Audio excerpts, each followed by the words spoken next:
Well met, Star Travelers. Welcome back to Moonshadow Fantasy. I am your host, Maka, coming at you with the last of the Eden Savage Unsynced level 90 content guides, Face on the Moon, in case you didn't know.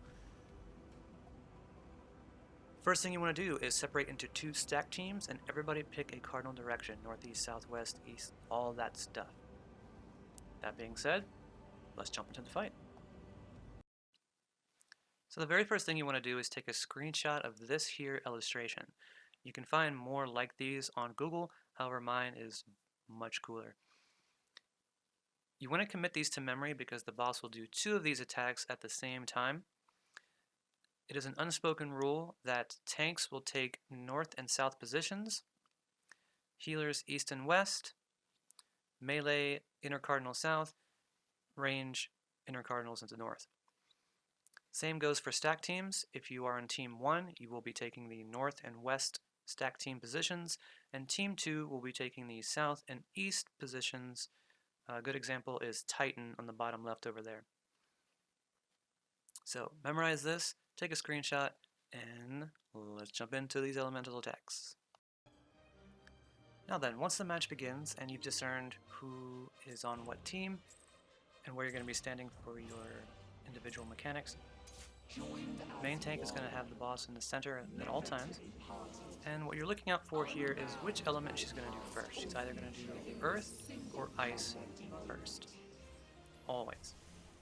And then she's going to pull two elements from the mirrors in the background there, so two primals, elements to do at the same time, and then immediately after that you're going to do the ice or the earth mechanic, whatever she started off with, but we will show you what it looks like when you have either or.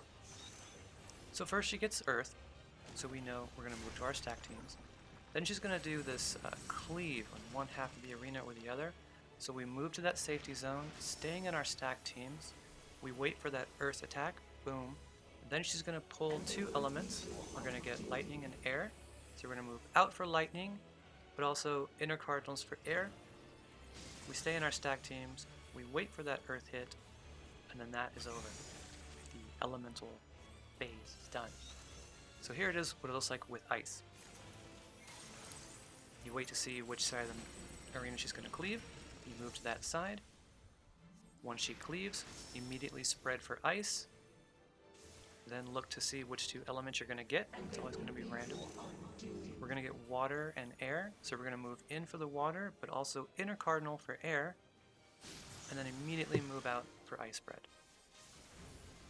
So for this first elemental phase, which right afterwards she's going to get a tank buster, but for that first elemental phase you can always count on two things. The first mechanic is always going to be earth or ice, and the combo is going to be ice, the elements, ice, or earth, the two elements, earth, and of course the cleave.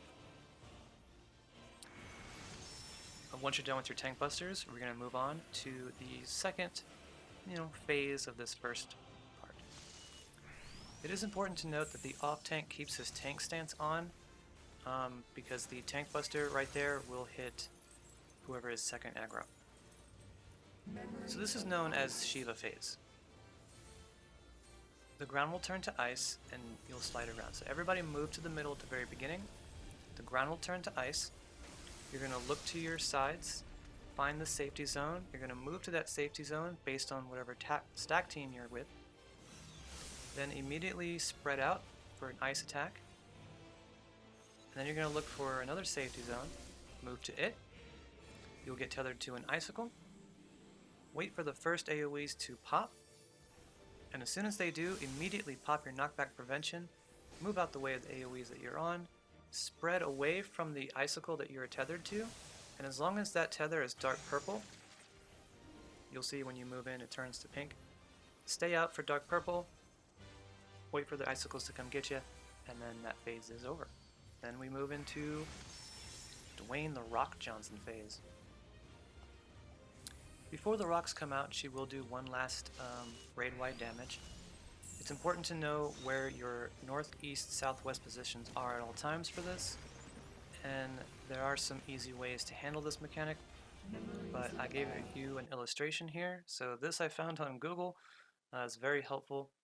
This goes off from left to right. So there's going to be 3 hits with this. It's 1, 2, and 3. The first mechanic is 1 person will get a blue marker above their head, 4 people orange, 3 people yellow, and this is how it works. If you get a blue marker above your head, you're going to move to the south position. Stand right in front of the rock, not on it or behind it, but right in front of it, and the rock will tether to you. So blue goes south, oranges stack together at the west and east. Tanks and healers always take west, DPSs always take east, and on the north side, the tank will be alone on his north position, while the yellows, DPS on the east, healers on the west. That's where you go. And then for part 2, two people will get a blue marker. The tanks will go to the north one, a DPS or a healer will go to the south position. And then the rest of you will split off into the east and west positions with your orange.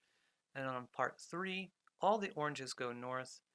A tank or a healer will go to the southwest position, DPS southeast position for the blue tethers, and then 2 more oranges at their corresponding inner cardinal positions. That's Dwayne Rock Johnson. Let's see it in action.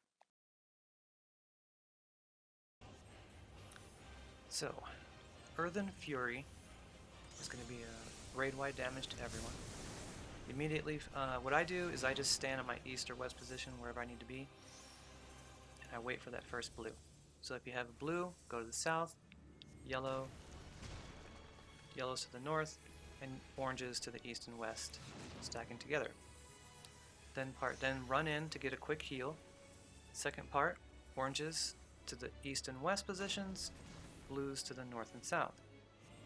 Move back in for a quick heal, avoiding the falling rocks. Then part 3, blues to the inner cardinals in the southern positions, all oranges to the north, and a yellow on either side of this. That's it. That's Dwayne Rock Johnson phase, and you are done with part 1. There will be one little knockback here. Knockback prevention will not work, so you'll need to stack in the middle, and then begins part 2 of this wonderful fight. So we went ahead and skipped the cutscene intermission for you guys, and the very first thing we're going to do is have the tanks move the boss to the north or southern locations. Usually the party likes to take her south. Don't know why, but that's what happens. Main tank is going to hang out on the very edge of the circle, and for the first mechanic of this phase, it's going to be raid-wide damage, of course, but also it's going to be a stack, pushback, spread, but that can happen in any order. So what you're looking for is just watching what's happening above your head to see what you get first. Either a stack mechanic, the hourglass, which is your spread. Not an hourglass, it's a clock. Well, we're going to get stack first. And then we got our healer's got our hourglass, so that's the pushback. And then here's our red markers for our spread. So we deal with our stack, we move in for our pushback.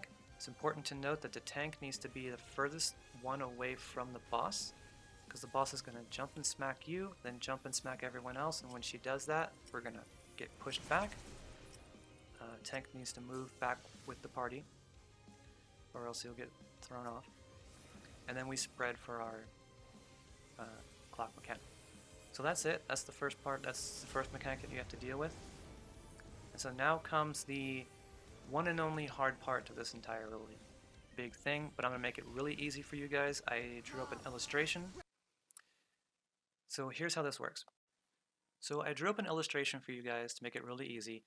You're only moving to 4 spots. That's all this mechanic is. 1, 2, 3, and 4, those positions. For number 1, the first thing that's going to happen is hourglasses or stoplights, whatever you want to call them, will spawn, and one of them will be yellow. You're going to discern where that yellow is, and that is your new true north. Note the debuff that you have. If you're a DPS, you're either going to have an ice debuff or a purple axe. If you have an ice debuff, you're going to move to the east and west hourglasses, stand beneath them, and bait those lasers out. If you have the purple axe, that means you're going to get hit with a fire attack, a little explosion. Just stay in the middle, kind of away from each other, but also away from the east and west and away from the north people. Just kind of stand there. if you're a tank and you get the I debuff, you're going to stand in front of the yellow hourglass, kind of away from the boss, but in front of the hourglass. And if you're a healer with the water debuff, you're going to stand on the side of the tanks, but also a little bit in front of them, keeping them behind you. Boom, everything will go off, laser beams will burst out, and then part 2. Once your laser beams go off, DPSs, move in front the 2 tanks. The 2 healers will step sideways to their respected hourglasses, and that's it. So once that blast goes off from the 2 healers' hourglasses, the DPSs will leave behind an AoE. Then part 3, everyone will move in front of the AoE and stand underneath the boss at the very center. Everyone except the tanks, so all the healers and DPSs will stand right there, while the 2 tanks run forward to stand in front of their hourglasses, bait those off to the side. Then the boss will grab everyone kind of and push us twice. 1, 2. On the second push, we will wind up right where we started at the southern position, and then we're just going to walk ever so gently into our stack positions number 4. That's it. That's all there is to it. So let me show you how it is in real life. So as soon as you see basic relativity start to cast, be ready to look for the yellow hourglass and look at your debuff. Everyone gets a debuff. Spot the yellow hourglass. Step 1 is move into your positions. I have the purple axe, so I'm going to stay in the middle. There's another purple axe behind me. The 2 water ice debuffs are to the east and west.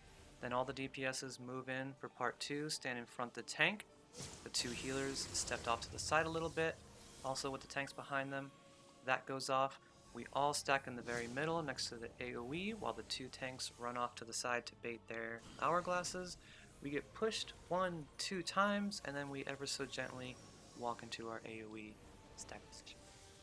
Now for the last and final thing that you have to do in this fight is going to be watch out for the white wisp that's circling around the map. You're going to be avoiding that, and where the boss is facing. At first, she's going to turn and face in a random direction, and we're all going to run away from that direction that she's facing into a safety zone because the AoE she leaves behind is pretty big. So she turns, we all move to the right to get out of the AoE spot. Avoiding that coming wisp that's coming at us, we're going to move towards the center. But then what you want to do here is kind of spread out, because she'll do a cleave at the 2 tanks. 2 tanks can stack together for that, it helps. Then we're going to move into the middle. She's going to come and hit us all. Then we're going to spread back out, avoiding the wisp. She's going to turn and smack someone else, and then we're all going to move back in the center again. And that's it. That's basically it. It's just us moving out, away from the wisp, and then moving back in after every time she does something. And that's it. That's the fight. I hope you all enjoyed the video. I hope it was understandable and simple and quick. Sorry it was a little bit long, but there is a lot going on in this one. I wish you the best of RNG luck. Thank you everyone who helped me in Discord and in Party Finder. You are the best. I love you all. You are an inspiration, and I can't wait to see you on the next video. Thank you very much for watching. Don't forget to like, share, and subscribe this with your friends, family, and grandma if you found this helpful. Maka is out. Best of luck to you.